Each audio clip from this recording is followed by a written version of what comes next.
The new year is not always happy for everyone, especially for those of us who are either alone with not a lot of family or friends or love, or those of us who are in a crowd but feel completely alone, or those of us who love people around us and you are watching them collapse or explode, implode, even no matter how much love you give, that they're kind of in their own journey and there is nothing that you can do to really get them off that path.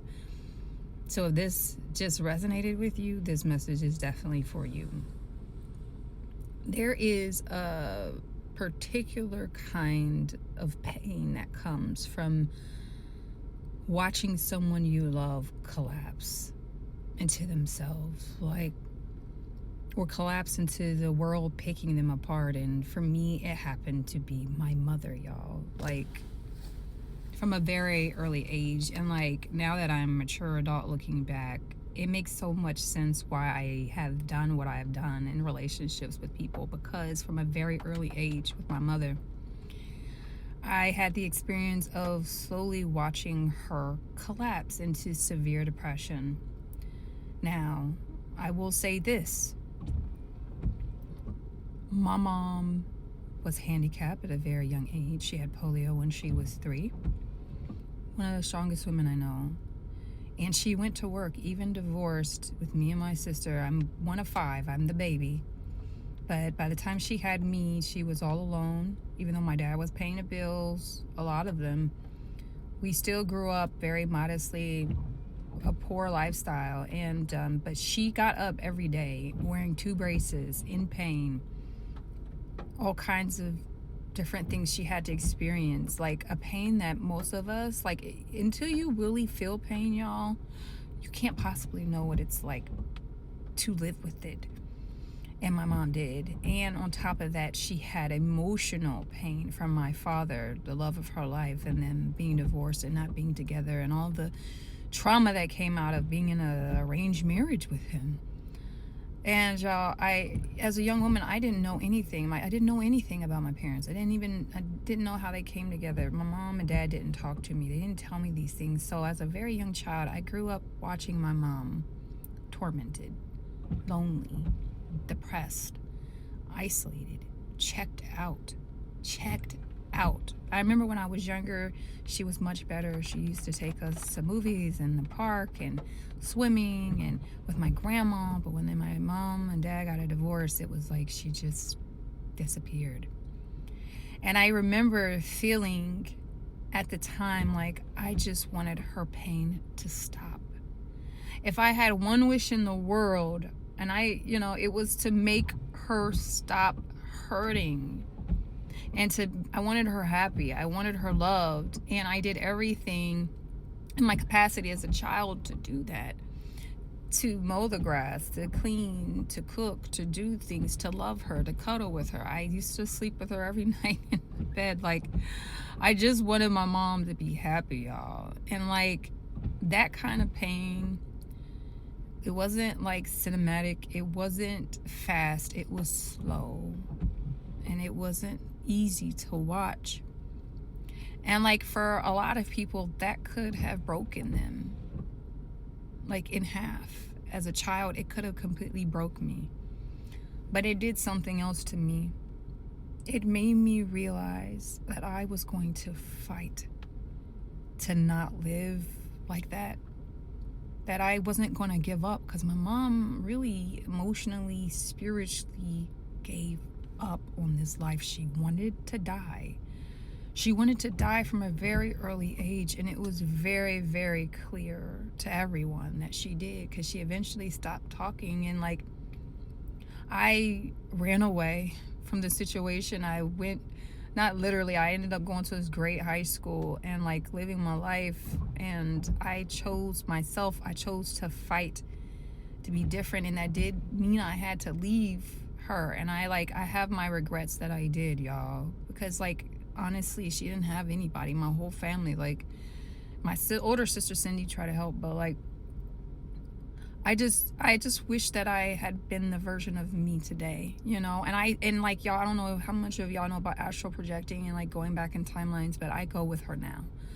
I go back, this version of me, I go and I sit with her now. I sit with her when I left to go to high school. I sit with her when she was in the nursing home, when she refused to talk to anybody. I didn't really have my mom that I grew up with until she was on her last months.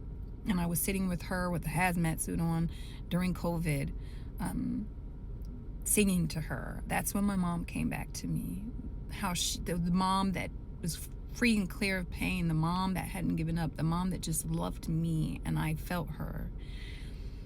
And like I said, I went through stages. Like, I grieved most of my life about my mom, and then it turned to anger toward my dad that I eventually was able to heal because he apologized to me on behalf of how he did her and us. And me and my dad ended up becoming my best friend. And then it went to purpose, in terms of like how I was going to help other people who are collapsing on themselves, to give them a way out of the darkness, to ascend out of the darkness. Now, where the distortion happened is that I went too far with it. Like, I'm all about service and helping people. And then I ended up bringing people close to me. Like, it carried on from my mom, like, where I wanted to save her. I wanted to guard her. I wanted to carry her forward. I didn't want to watch anybody in pain close to me that I loved, that I could not help, that I could not change a directory. I just wanted to help, and I wanted to get her out of that. And so not only did I did that professionally, I brought it close to me personally.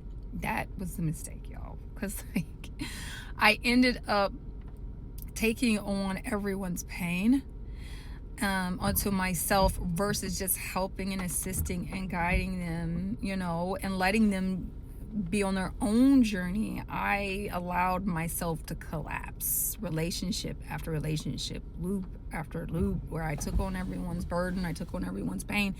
And in a way, I would say I hindered their growth, because I loved so hard and I loved so tremendously, and I gave so much of myself to a deficit. I was giving from a place of lack because I was not full myself, where I had experienced that type of love from someone else aside from my parents, right? That in my close loved ones that could love me in entirety, in fullness, from abundance. And that became my cycle, is that, because and guess what? All those people that I tried to help that way, in close relationship to the father of my children's relationships that I've been, no matter what I did, no matter how I tried to help, they still collapsed. Because they have to choose it. They have to choose their own journey. Like, they benefited from my energy momentarily, but then because I was a big mirror to them, it made them confront themselves, and they were not ready on that part of their journey to meet themselves. I could only do so much. I could only show them themselves, but they had to choose to get better, and they didn't choose to get better. And it's just my hope that now that my energy is gone, now that my presence is gone from their lives, that they have seen enough, that they've seen a better, a more healed version of them where they can grow. So what I want you to know is that if this is applicable to you, and you are seeing someone that you love, whether it's a parent, a child, your husband, your wife, and you see them collapsing into themselves, I want you to say to yourself, I protect me first. And that, it hurts, and you can love someone, support them in the way that you can. Love them, don't abandon them. But do not collapse yourself in the process of trying to save them. Do not bleed yourself. Do not give from a place of lack. Do not let it lower your frequency. Hold it high so that they can see and benefit from your energy. Because if you allow them to pull you down into where they are, both of you will be collapsing. I love you, and I hope this message is helpful. I'm sending you so much love and positive energy on this new year. Peace.